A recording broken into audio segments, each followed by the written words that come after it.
happening, tabletop gamers? My name is LeunameGames and welcome back to LeunameGames. Today I'm going to be teaching you how to play a two-player CCG, Dice Masters by Mike, Elliot, and Eric M. Lang, and published by WizKids. In this game, players are going to be building teams using different cards from different sets because there's so many of them now.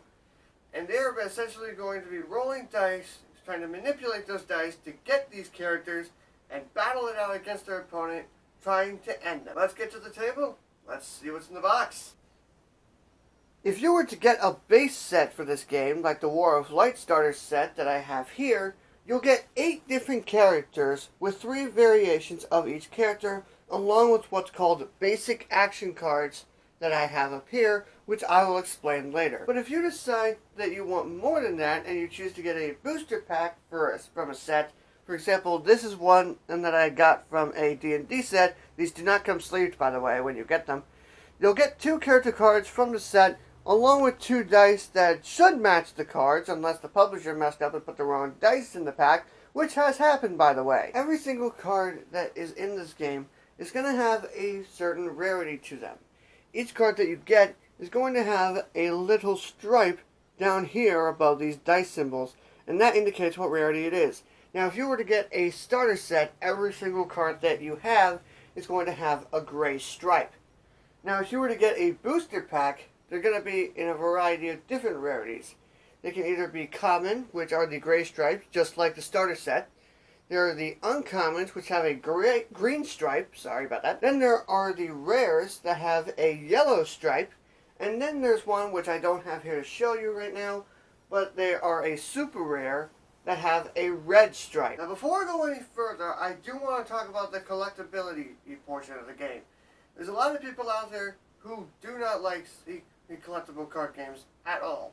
And there are actually some people out there who are probably watching this who, as soon as I stated that this was a CCG, collectible card game, that they were immediately turned off by it. But I ask you to please do not let the fact that this is a CCG stop you. If you were to just get the starter set for whatever set you choose, that it already gives you 8 characters with 3 different variations of each. That's already giving you plenty of variety to choose from.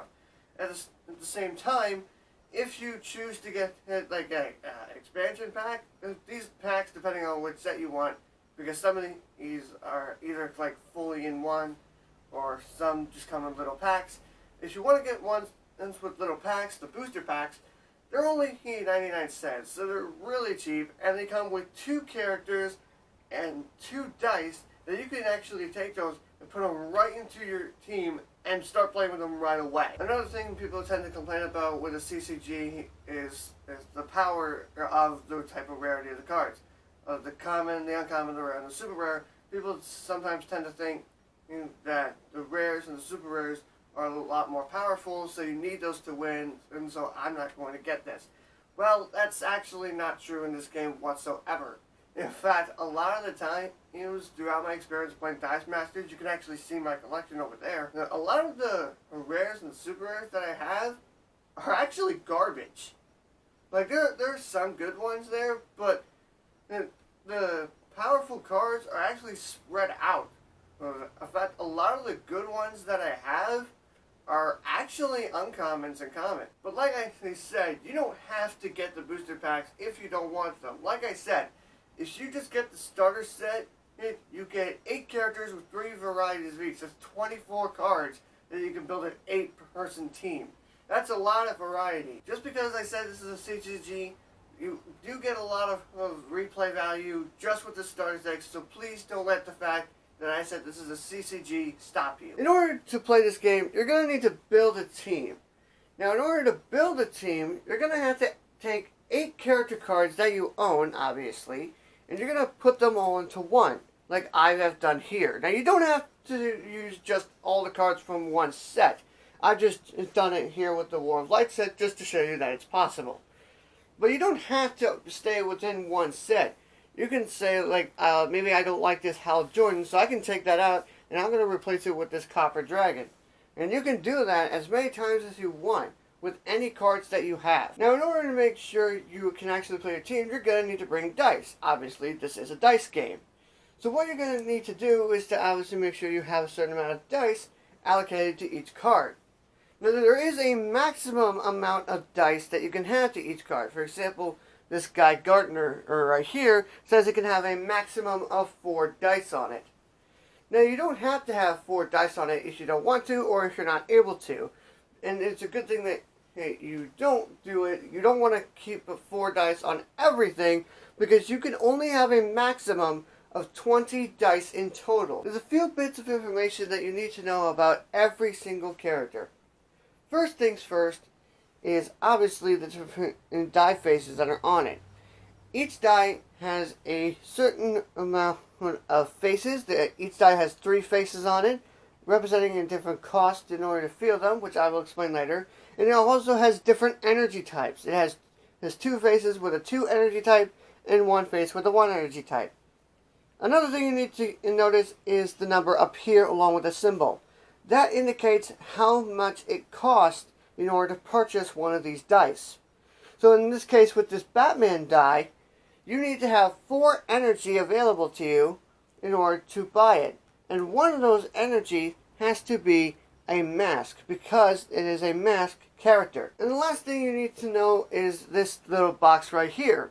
This will sometimes contain a special ability that a character has, and it will allow you to essentially change the game. Now, each of these abilities has certain times when they're able to be used. For example, this one says, while Batman is active, which I will explain later on. Some characters have what are called globals, and these are essentially something that both players will have a chance to use. If you were to bring one of these characters and it has a global on it, then you are essentially giving a little ability to your opponent that he can also use as well as you. Each player is also going to bring 2 of what is known as basic action cards.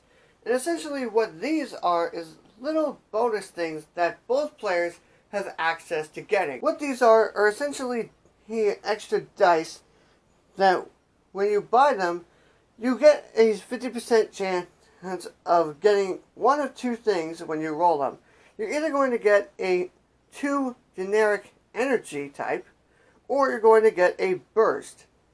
Now what a burst is essentially that means the ability on that card has triggered, and you're able to use this die to use that ability. Now sometimes cards are going to have an asterisk on it, like this one here. Now that basically means that you should manage to roll a side of the die that has an asterisk, because there's one side with a blank, one side with a 1, and then one side with a 2. So if you manage to roll a side that has an asterisk that matches the side on the card, you get a little bonus ability. Another thing to keep in mind is that the basic action cards are only available in a starter set. You cannot get these with a booster pack unless you get one of those new draft packs, but that's a topic for a whole nother video. Here's a rough setup of what the game is like when you're ready to go. By the way, please do not be upset at the fact that I'm using a mat to explain this. This is a mat that you can get separately. Unfortunately, it does not come with the game. I'm using it to help you better understand how the system and the gameplay works. It would be really hard for you to see what all's going on when I have to play with just this thing. I mean, just look at that. Look how small that is compared to the rest of it. So yeah, I'm not using that. By the way, I forgot to mention this when I was talking about the basic action cards. Each one of them has a certain cost up in the top left corner, but unlike the actual character cards, these don't actually have a symbol that are used to get them. So that means you can use any energy you want in order to get these cards. Another thing is that normally these cards aren't really affiliated with any dice. The only way you can get them to affiliate is to stick one of these cards that represent what type of dice they are behind them. So now I know that these gold dice represent the basic action card, Lethal Force. Each player is going to get each of what is known as sidekick dice. And these dice are essentially a normal die. There's nothing too special about them. And they come with a variety of symbols. And these symbols are different forms of energy that you're going to use throughout the game. It's going to be either a question mark, a mask, a fist, a shield, a bolt, or this one, which is known as a sidekick, even though it looks like a chess piece. And what you're going to do with these dice is that you're going to take all these dice, then you're going to basically put them in one of the two bags that comes with the game, which are essentially air sickness bags, which I'm going to admit are pretty bad quality. So if you don't mind, I'm just going to use one of my bags. So what you're going to do is that you're going to take all your dice and you're basically going to put them in the bag, and then you're going to reach into the bag without looking and pull out 4 dice, and you're going to roll them. And then you're going to decide what you're going to do with them. You can choose to keep as many dice as you want, and then you can choose what dice you want to re-roll. You can re-roll as many dice as you want one time, and any results that you have to keep. So then, once you've done your rolling and your re-rolling, you have to make do with what you have. And these dice that you roll can do a variety of different things. You can use the dice to, as like here, I can field the character. And essentially what fielding is that you pay any cost that you have on a character die that is available. And while I'm on that, I might as well explain. So this die, I don't know if I'm going to get that to focus. I'll put a picture up so you can see. But each of these dice have 3 different faces on them and represents their character side.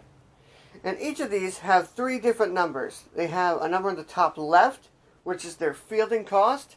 They have a number in the top right, which is their attack value. And they have a number on the bottom right, which is their defense value. So one of the things that you can do with the energies that you've rolled is that you can use one to pay the fielding cost, and you can use any energy types, there's no specific, to pay the fielding cost to field a character. Now sidekicks field for free. There's no way you have to pay for them unless there's a card that specifies otherwise. Now, sometimes characters will also be able to field for free. For example, this guy Gardner has 2 sides where he can be fielded for free, but then there's his one side, which is his level 3, which forces you to pay an energy in order to field him. Like I said, you can use any energy you want to field him. Just because he's a fist character does not mean you need to use a fist in order to field that die. Another thing that you can do with your energy is to buy something. For example, let's say I want to buy this guy Gardner. Well, Guy Gardner is a 2 cost and he needs a fist to buy. But I do have that. I have a fist right here.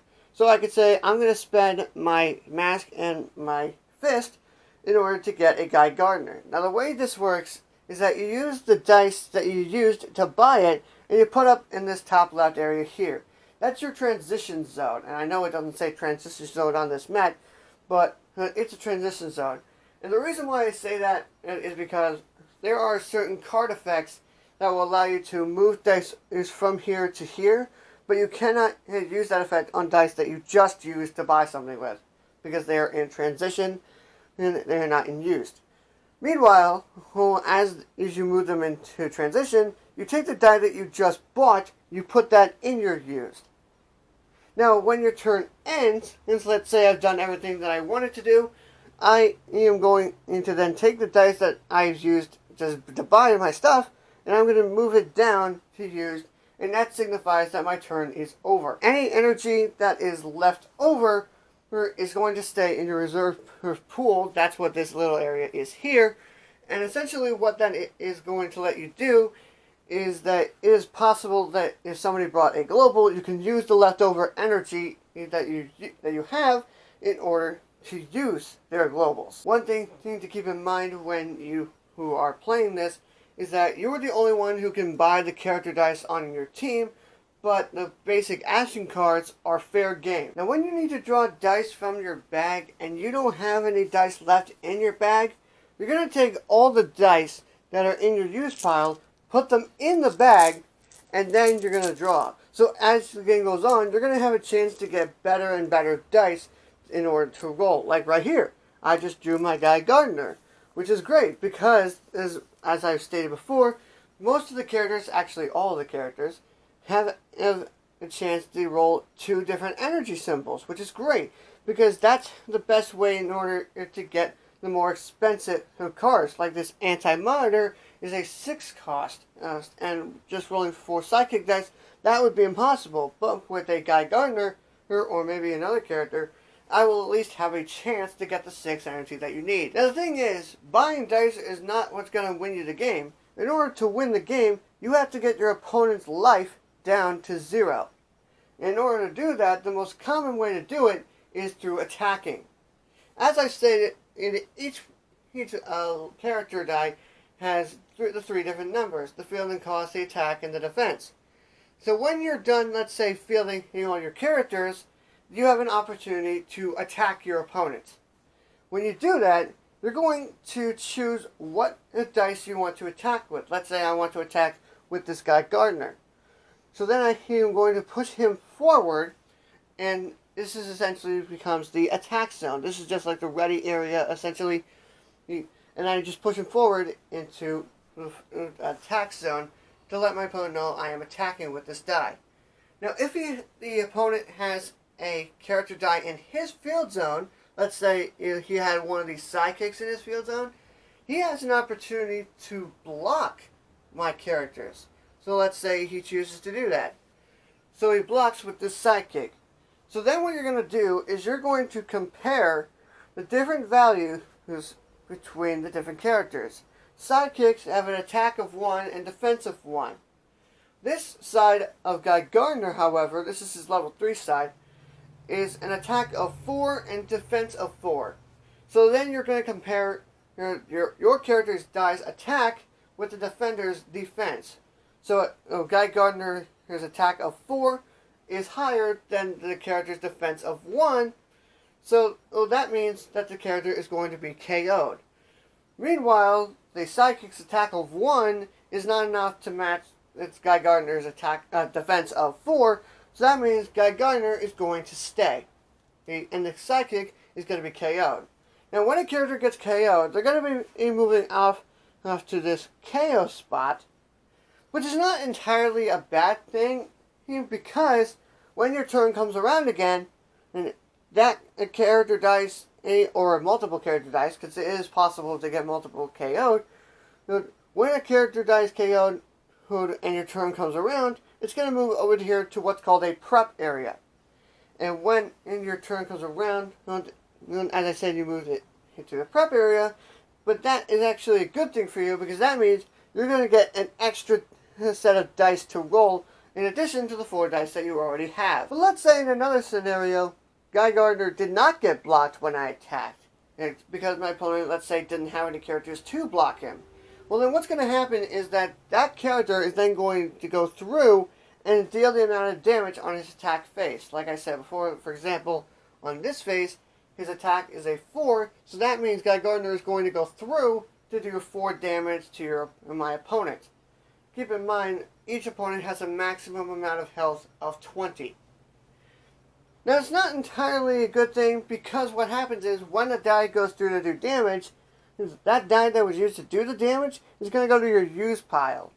Which means that you basically are going to lose that die for a little while, because you're going to have to wait until you're able to refill your bag and have to wait and to draw him out again to try and get him out there again. Keep in mind, you don't have to attack someone if you don't want to. And that's essentially the game. Players are going to be taking turns drawing dice, rolling dice, trying to use those dice to get better dice, using them to attack each other, using them to use their special abilities, and then all while trying to keep himself above 20 life. The first one who falls below 20 life loses the game. And that is everything you need to know in order to play Dice Masters. As always, if you have any questions at all, please feel free to leave them in the comments below. I will get to them. Thank you all as always so much for watching. I hope you enjoyed this video. If you did, give it a big thumbs up. That really means a lot to me. If you like what I do and you want to support me in the future, then please feel free to hit subscribe. Thank you all as always so much for watching, and I will see you all in the next video. But until next time, see you later!